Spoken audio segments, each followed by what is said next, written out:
Exposition. The organization of the exposition may be most readily understood in terms of two distinct structural elements.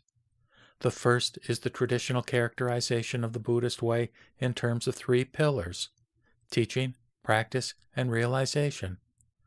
That is, following the Buddha's teaching, one practices in accordance with what is taught, and through such practice one becomes a Buddha. This formulation of the practicer's progress is fundamental to Mahayana thought.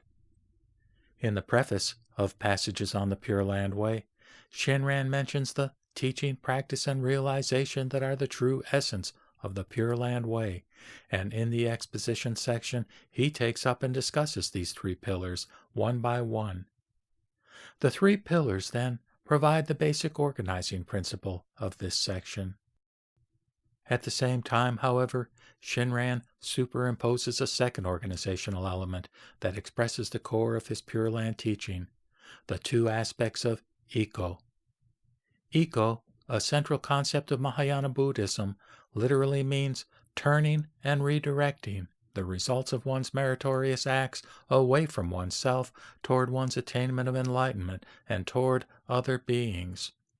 It was born out of the Bodhisattva tradition, in which practices are undertaken out of aspiration for enlightenment for oneself and for all beings, so that the Bodhisattva brings all to the other shore of nirvana before crossing over himself. Shinran, however, understands Iko as the activity of Amida, the Buddha who perfectly embodies the ideals of the Bodhisattva path.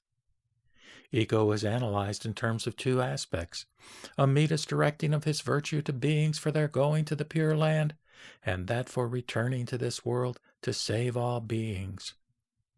Shinran adopts this categorization from Tan Luan, who first applied the phases of going and returning, a motif found more generally in Buddhist works to refer to the Bodhisattvas crossing to the other shore of nirvana and returning to save beings. However, Shinran focuses on Iko as the expression of Amida's compassion, emphasizing other power.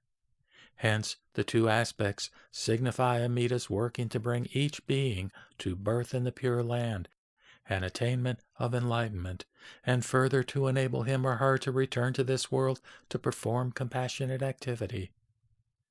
Viewed this way, Iko, as the Buddha's working, includes everything that moves one toward the realization of true entrusting to the primal vow, and underlies every element of the path to enlightenment and compassionate activity. In terms of the three pillars, Shinran states at the beginning of Teaching, Practice, and Realization, quote, "With regard to the aspect for our going forth, there is the true teaching, practice, shinjin, and realization." Close quote. In order to set forth the essentials of the Pure Land Way in Passages on the Pure Land Way, Shinran relies upon these two complementary organizing elements. 1. Teaching, practice, and realization expressing the perspective of the practicer, and 2. The two aspects of Iko, leading to the twofold attainment of the practicer, which Shinran interprets to be the working of the Buddha. The project of the exposition as a whole may be understood as the clarification of the relationship between these two structures.